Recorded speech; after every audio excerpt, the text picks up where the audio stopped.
Everything you think you know about Bonnie and Clyde's weapons is wrong. The Thompson submachine gun, the one Warren Beatty made famous in that 1967 film, the iconic drum magazine, the bullet-riddled death scenes. None of it happened. When Texas Rangers cataloged the death car on May 23, 1934, they found 0 Thompsons.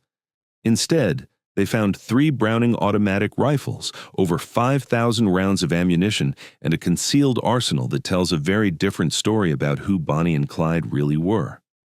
What Hollywood got wrong wasn't just a detail. It was the entire tactical reality of the most dangerous outlaw gang in American history. Let's start with that movie scene everyone remembers. Warren Beatty and Faye Dunaway, surrounded by lawmen, reaching for those distinctive Thompson submachine guns with the 50-round drum magazines. The camera lingers on them. The audience knows what's coming. That's the weapon of choice for 1930s gangsters, right? Except Clyde Barrow never used one. When law enforcement emptied that bullet-riddled Ford 5.8 on Highway 154 in Louisiana, they cataloged every weapon. The inventory is preserved in multiple sources: Texas Ranger reports, coroner documents, auction house provenance records, not a single Thompson. The Internet Movie Firearms Database puts it bluntly. The movie depicts the Thompson as the Barrow gang's weapon of choice, but the real Clyde preferred the Browning automatic rifle. A Thompson was found at their Joplin, Missouri hideout in April of 1933, suggesting they'd used one briefly. But Clyde had already discovered something better. Here's why that matters. The Thompson fired .45 ACP pistol ammunition, the same round you'd find in a Colt 1911. Against an unprotected target, it was devastating. But against the heavy steel fenders and body panels of a 1930s automobile, it was nearly useless. Let me give you a specific example. July of 1933, Platte City, Missouri. The gang holes up in the Red Crown Tavern. Police arrive with Thompson submachine guns, confident they've got the firepower to end this. They open fire. Those .45 caliber rounds proved no match for Barrow's .30 caliber bar fire. The police rounds flattened against the car bodies. Clyde's rounds punched through steel, through brick walls, through any cover the officers could find. The gang escaped. The police were left wondering what the hell had just happened. So why did Hollywood choose the Thompson? Because by 1967, the drum magazine Tommy Gun had become visual shorthand. When you wanted the audience to instantly recognize gangsters, you gave them Thompsons. It was iconic, it was dramatic, it was recognizable. It was also completely wrong. The real answer to what made the Barrow gang so dangerous sits in understanding what Clyde actually carried, and once you see it, you'll understand why Depression-era law enforcement was fighting a losing battle from the start. 1932. A fellow criminal named Herbert Farmer gives Clyde Barrow 2 Browning automatic rifles stolen from a Missouri National Guard armory. Clyde immediately recognized what he had: the M1918. Browning automatic rifle was not designed for bank robbery. It was designed to kill German soldiers in World War I trenches, 47 inches long, 16 pounds unloaded, firing the powerful .30-06 Springfield cartridge at 500 to 650 rounds per minute from 20-round detachable box magazines. Let me put those numbers in context. Muzzle velocity of 2,820 feet per second, effective range exceeding 500 yards. This was a battlefield weapon designed to suppress enemy infantry across no man's land. In the hands of a bank robber facing police armed with .38 revolvers, it was catastrophically overpowered. Clyde called his bar his scattergun, not because it was a shotgun, because when he opened fire with it, everyone scattered. The deafening report, the terrifying penetration of the rounds, the sheer violence of the weapon created panic. But Clyde didn't just use the bar. He modified it.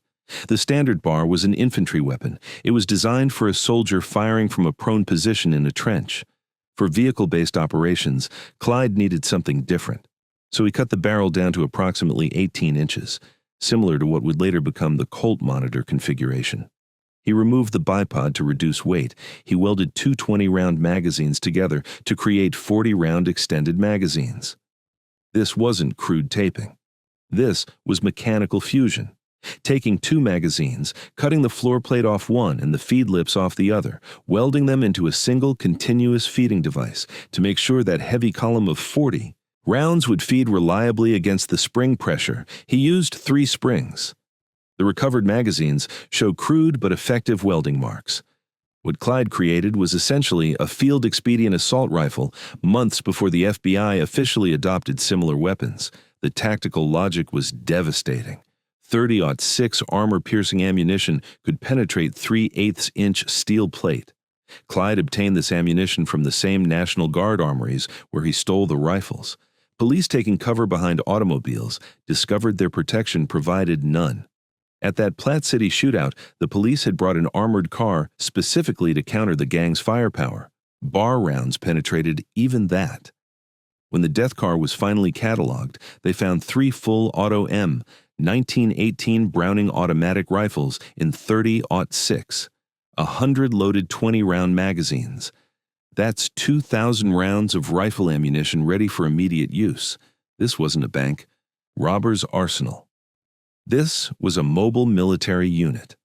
Clyde Barrow stood 5'4". He'd been sexually assaulted in Eastham Prison. He emerged, as fellow inmate Ralph Fultz described it, like watching a schoolboy change into a rattlesnake. And he understood ballistics in ways that Depression-era law enforcement couldn't match. He didn't choose weapons that looked dramatic. He chose weapons that defeated automobile cover and outranged police revolvers. The bar did both. That's why the Thompson myth matters so much. It's not just about correcting a historical detail. It's about understanding that Clyde Barrow was thinking tactically in ways that were a decade ahead of his time. He recognized that the automobile had changed criminal tactics, that the motorized bandit needed barrier-defeating firepower. Police, in 1933, were still operating with the mindset of the 1890s, revolvers and shotguns, weapons designed for face-to-face confrontations on Main Street. Clyde was operating with World War I military doctrine, overwhelming firepower at distance through hardened cover. It took law enforcement until the mid-1930s to catch up, and by then, Bonnie and Clyde were already dead. Now, let's talk about the most persistent myth of all. You've seen the photograph. Bonnie Parker, foot on a car bumper, pistol on her hip, cigar clenched between her teeth. Newspapers in 1933 branded her a cigar-smoking gun moll. Hollywood ran with it. The image became iconic. But was Bonnie actually a shooter? The FBI's official position is unambiguous. Bonnie's criminal association is described as follows. Though she probably never fired a shot, she was his willing accomplice. Author Jeff Gwynne, whose biography Go Down Together drew on extensive primary research, states it even more bluntly. Bonnie did not grab guns and lay down covering fire ever. She simply did not. Texas Highways magazine reports she only shot a gun twice. Once by accident and once during a botched holdup when she deliberately fired to miss because she didn't want to hurt anyone. So where did the gun moll image come from? That cigar photo was staged. W.D. Jones, the teenage gang member who took the photographs at their Joplin hideout, later explained the truth. Bonnie smoked cigarettes, but I gave her my cigar to hold. The photos were taken for the gang's own amusement. They were never intended for publication. When police found the undeveloped film after the April 1933 shootout, newspapers ran them without context. The public saw a woman with a cigar and a gun, and filled in the story themselves. The image created a mythology that Bonnie hated. Here's how much she hated it. When the gang kidnapped a police officer and had the chance to correct the record, Bonnie had one concern. Tell them I don't smoke cigars, not tell them I'm innocent, not tell them this wasn't my choice. Tell them I don't smoke cigars. But here's where it gets complicated.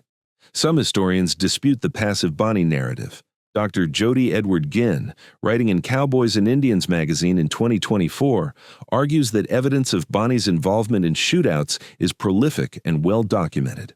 He cites eyewitness accounts from the Grapevine murders. W.D. Jones himself gave conflicting statements. In his 1968 Playboy interview, he claimed Bonnie never fired a gun. But in his earlier confessions to police in 1933, he admitted she fired pistols during pursuits. And then there's the physical evidence.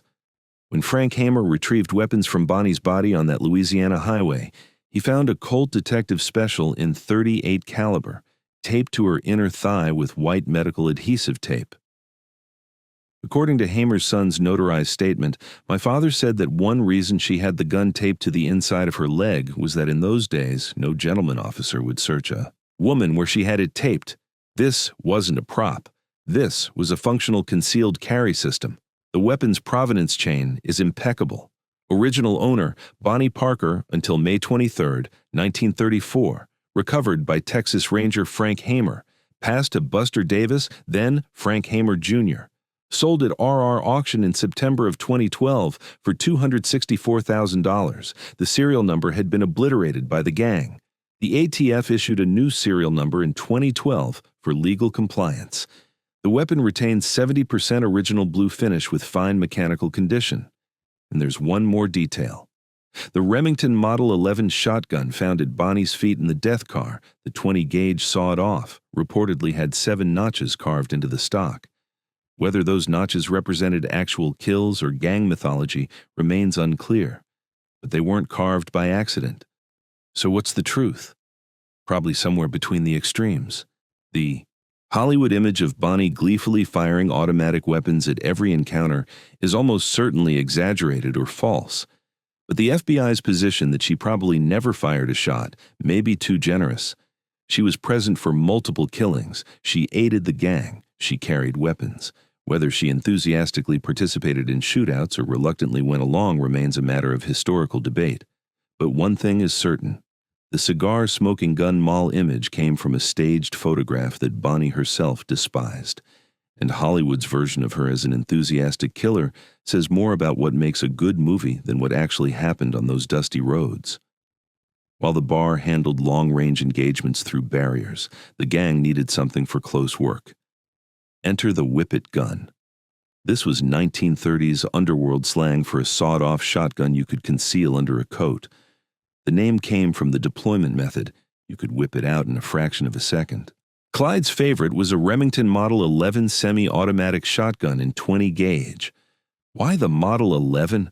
This was a licensed American production of John Browning's legendary Auto 5 shotgun. Unlike pump-action shotguns that required manual cycling between shots, the Model 11 was recoil-operated. The energy of the fired shell ejected the spent casing and loaded a new one automatically. Rate of fire was limited only by how fast you could pull the trigger. Why 20-gauge for Bonnie's personal weapon? Standing 4'11" and weighing roughly 90 pounds, the recoil of a sawed-off 12-gauge would have been difficult for her to control.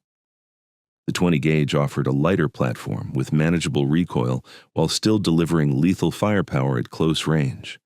The modifications were drastic. Barrels sawed off almost flush with the forend, just ahead of the magazine tube cap, roughly 18 to 20 inches or less. The wooden buttstock was sawed off just behind. The pistol grip, leaving what collectors call a chicken's head profile. This reduced the overall length to roughly 2 feet, easily concealable under a coat or on the floorboard of a car. But the gang had another weapon that showed even more interesting tactical thinking. The Winchester Model 1901 in 10-gauge. If the 20-gauge was for concealability, the 10-gauge was for brute force. This lever-action shotgun, another John Browning design, was chambered in 10-gauge, a massive shell significantly larger and more powerful than standard 12-gauge. The Model 1901 was designed primarily for goose and turkey hunting at long ranges. The Barrow Gang repurposed it as a devastating anti-personnel weapon. Here's the interesting detail. The barrel was shortened to increase maneuverability, but forensic examination reveals the buttstock was not cut down to a pistol grip like the Remington Model 11s. And there's a good reason for that. Firing a 10-gauge shotgun with a sawed-off stock would be physically dangerous to the shooter. The recoil forces are sufficient to injure the wrist or cause the weapon to fly out of your hand. By retaining the stock, the gang demonstrated pragmatic understanding of the weapon's physics. They wanted the devastating power of the 10-gauge, but recognized the mechanical limits of how much they could modify it. This weapon was a street howitzer in the truest sense. Now, Here's where Clyde's tactical thinking gets really interesting. How do you carry a heavy sawed-off shotgun on your person without it being visible? Clyde required a way to keep a weapon ready during roadside stops. Reports and interviews suggest that Bonnie, an accomplished seamstress, modified Clyde's trousers to solve this problem. She sewed a special trick pocket into the right leg of his pants, deep enough to hold a sawed-off shotgun holstered against his thigh. The pants featured a tear-away zipper or a slit on the seam. This allowed Clyde to walk with the gun concealed, his hand resting casually in his pocket, actually gripping the pistol grip of the shotgun. In a confrontation, he could simply rip the zipper or lift the gun through the slit, deploying a semi-automatic shotgun in a single fluid motion. Think about what that meant during a traffic stop. A lawman approaches. Clyde appears compliant, maybe even friendly.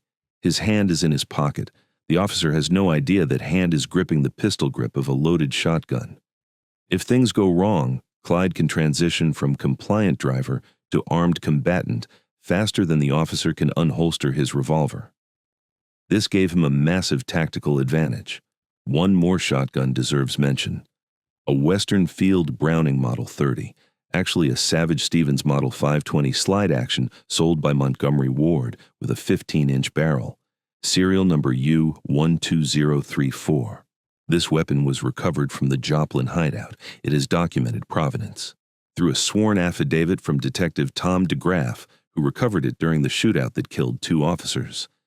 It sold at RR auction in 2019 for $68,750. The gang's shotgun inventory wasn't random. Each weapon was chosen for specific handling characteristics. The 20 gauge for Bonnie's smaller frame, the 10 gauge for maximum stopping power while retaining controllability. The modifications showed tactical thinking, not just crude violence. These weren't criminals who walked into a hardware store and grabbed whatever was available. They were curating a specialized arsenal adapted to the specific threats of their environment. Vehicle-based operations, police ambushes, close-range confrontations where a split second mattered. Every modification, every weapon choice reflected that reality. So where did all these military weapons come from? Clyde Barrow didn't buy his arsenal. He stole it from the United States. Government. The gang conducted systematic raids on National Guard armories throughout 1933 and 1934. These facilities contained weapons that would remain in such storage until the mid-1970s.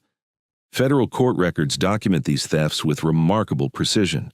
April of 1933, Platteville, Illinois. 4 bars, 11 Colt M 1911 pistols, ammunition, July 7, 1933. Enid, Oklahoma. 5 bars, 46 Colt 45 pistols, 10,000 rounds. August of 1933. Platteville, Illinois again. Second raid, 3 more bars, handguns, ammunition. February 19, 1934. Ranger, Texas. 4 bars, 13 Colt automatic pistols. That Ranger, Texas raid is particularly well documented. National Archives criminal case number 8008 contains the federal indictment from U.S. District Court for the Northern District of Texas. The defendants? Raymond Hamilton, Clyde C. Barrow, Bonnie Parker, Henry Methvin, Joe Palmer, and Hilton Bybee. The charge? Stealing 4 Browning automatic rifles and 13 Colt automatic pistols. Why were National Guard armories such easy targets? Security was minimal. These were rural facilities in small towns. The weapons inside were surplus World War I equipment. Nobody expected criminals to want military rifles. The assumption was that bank robbers would use handguns and maybe shotguns. Clyde Barrow recognized what law enforcement hadn't yet grasped. The automobile had changed everything. Criminals could now operate across state lines. They could flee at high speeds. They could use cars as mobile fortresses. Standard police equipment couldn't counter this new reality. But military equipment could. The .30-06 armor-piercing ammunition. Clyde loaded into those bars wasn't just powerful. It was specifically designed to defeat the kind of cover that police would use. Engine, blocks, steel fenders, brick walls. This systematic approach to armament explains how a gang of petty criminals maintained firepower superiority over every law enforcement agency they encountered. Let me give you one example of how this played out.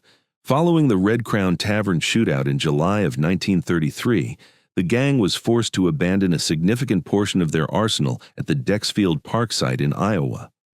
Police recovered these weapons and ran serial number analysis. The numbers matched directly to the Platteville, Illinois Armory inventory.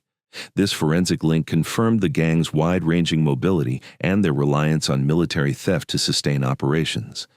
It also showed law enforcement exactly what they were up against: not handguns stolen from hardware stores, not civilian hunting rifles, military-grade automatic weapons with armor-piercing ammunition. The implications were enormous. Police departments across the Midwest realized they were outgunned. Sheriffs carrying 6-shot revolvers were facing automatic rifles that could fire 600 rounds per minute through steel plate. The arms race had begun, and law enforcement was losing.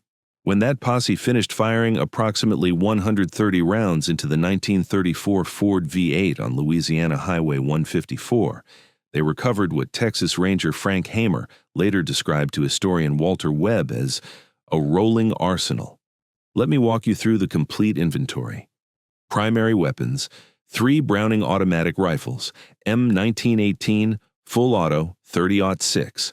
1 Remington Model 11 shotgun, 20 gauge, sawed off, Bonnie's weapon. 1 Winchester Model 1901 shotgun, 10 gauge, lever action, sawed off. Handguns: 7 Colt M1911 automatic pistols in 45 ACP. 1 Colt M1909 revolver in 45 Colt. 1 Colt Detective Special revolver in 38 Special. Bonnie's thigh gun, 1 Colt model. 1903 automatic in 32 ACP. 1 Colt pocket automatic in 25 ACP from Bonnie's purse. Ammunition: 100 loaded bar magazines. That's 2,000 rounds of 30-06, approximately 3,000 additional rounds of various calibers. Total, over 5,000 rounds. Sources conflict on exact pistol counts. Some report 9 to 10 Colt 45s rather than 7. But the overall inventory is consistent across contemporary accounts. The arsenal also included 15 sets of license plates from various states, Clyde's saxophone, and fishing tackle. Now here's where it gets interesting for collectors. The high value of authenticated Bonnie and Clyde firearms has created significant authentication challenges. RR auction executive Bobby Livingston notes, there are just dozens and dozens of them. It's often difficult to authenticate these claims. Let me tell you what verified provenance looks like. Clyde's Colt 1911 45. Serial number 164070. Colt factory letter confirms delivery to Springfield Armory on June 28, 1917 as U.S. government property.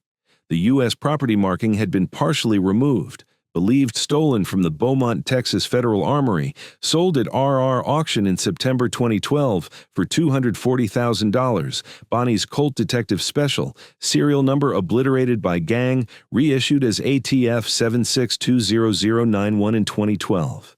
Taped to her inner thigh when recovered. Chain of custody from Frank Hamer to Buster Davis to Frank Hamer Jr. to auction. Sold at same auction for $264,000, both pistols purchased by same anonymous bidder. Combined total, $504,000. The Texas Ranger Hall of Fame and Museum in Waco holds shotguns from the death car, Frank Hamer's weapons, and personal effects. However, the museum itself acknowledges authentication difficulties. The sky-high prices attached to Bonnie and Clyde artifacts make the Texas Ranger Museum cautious about making any claims about its impressive collection. The Bonnie and Clyde Ambush Museum in Gibbsland, Louisiana, founded by L.J. Boots Hinton, son of posse member Ted Hinton, contains what current owner Perry Carver describes as 7 of Clyde's shotguns, 3 revolvers, 1 .45, and Bonnie's Cigar Mall photo 6-shooter partly etched with her initials. Many items were donated by local Bienville Parish families with direct connections to the ambush. Here's what collectors need to watch for. Red flags for fakes, weapons sold for suspiciously low prices, missing documented chain from posse members or law enforcement, cannot be matched to photographic evidence, no NFA registration or period documentation, verified serial numbers you can trust, Clyde's Colt 1911, number 164070, Colt M1909 revolver number 148261, Shipped to U.S. Ordnance Manila in August 1911. Western Field Browning Model 30 shotgun U-12034, NFA registered in 1946. If someone offers you a Bonnie and Clyde weapon without ironclad documentation, walk away. The market is flooded with fraudulent claims. Authentic pieces command extraordinary prices precisely because they're so rare and because verification is so difficult. The strongest authentication comes through Frank Hamer family letters, NFA registration with sworn affidavits, weapons matchable to period photographs, and law enforcement descendants documentation. Anything less is suspect. So what does the real arsenal tell us? First, that Hollywood will always prefer mythology to reality. The Thompson submachine gun looks better on camera than a modified bar. It's more recognizable. It fits the visual language audiences expect. But the truth is more interesting than the fiction. Clyde Barrow understood ballistics and tactics in ways Depression-era law enforcement couldn't match. His choice of the bar over the Thompson demonstrated practical thinking. He needed rounds that would defeat automobile cover, not just look dramatic. The modifications he made, cutting barrels, welding magazines, adapting military weapons for vehicle operations, essentially created field-expedient assault rifles months before the FBI officially adopted similar concepts. Bonnie Parker remains an enigma. The staged cigar photo created a mythology she despised. Whether she was an enthusiastic combatant or a reluctant accessory depends on which sources you trust. But the Colt Detective Special taped to her thigh suggests she was prepared to fight if necessary. The systematic raids on National Guard armories showed organizational thinking. This wasn't a gang grabbing whatever they could find. They were specifically targeting military-grade automatic weapons with armor-piercing ammunition. And the final lesson? The real story of Bonnie and Clyde's arsenal reveals how the automobile changed American crime forever. Motorized bandits needed barrier-defeating firepower. They needed weapons that could engage at distance. They needed volume of fire that would suppress entire posses. Law enforcement in 1933 was still operating with 1890s equipment and mindset. It took them until the mid-30s to catch up, to adopt their own bars and high-powered rifles, to recognize that policing had become an arms race. By the time they did, Bonnie and Clyde were already dead on that Louisiana highway. What Warren Beatty made look glamorous was actually brutal and dirty. A modified military rifle stolen from a National Guard armory, wielded by a 5'4" killer who'd been sexually assaulted in prison and emerged as what fellow inmate Ralph Foltz described as watching a schoolboy change into a rattlesnake. The Thompson submachine gun was for Hollywood. The EU's bar was for killing.